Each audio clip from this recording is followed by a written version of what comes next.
sitting over here and I'm always talking to people one-on-one, and I done wrote down a whole speech. And I said, I gotta do this good. I gotta do this so good. I gotta do this for King Carter and Monica and the community. And I see Tavernier out there. I see Susan, Leroy, Vivica Perkins, all of these heavy hitters. And your mama here.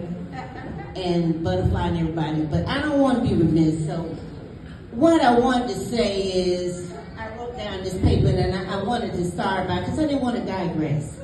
And so I stand before you today because I can't help but to reflect on the changes in our community.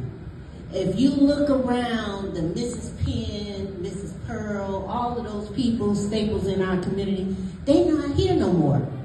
It's a great migration going on in our communities, and not that God didn't make the human race, but people who was once in our community, they are leaving. And when they leave, they take a piece of us with us.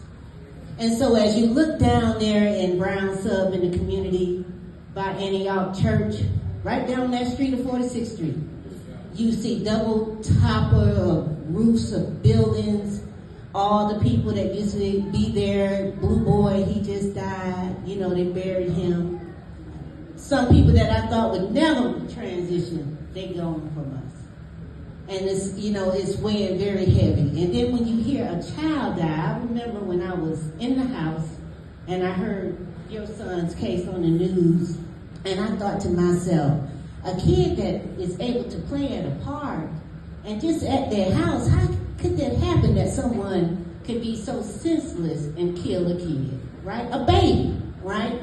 You know, when you have a baby shower and you welcome a baby in, that's the most joyful thing when they get married. And you know, when they leave, that's pretty sad, right? And so if you haven't gone through it and you see people in it, you don't know what they're going through. Them some big shoes to fill, and to hold your head up and face your family and community, that's awfully hard. And so what else I wanted to bring out is that once you go through, we've been living with trauma for many years.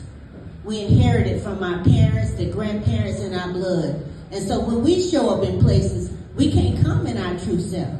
If we mad because we had a problem with our kid getting them up for school, we can't come to that job and tell him he acting crazy because he didn't eat and I ain't have enough to put on his plate. You can't go in that job like that, because guess what? You're going to be judged and penalized. So my message for you today, for us today, is that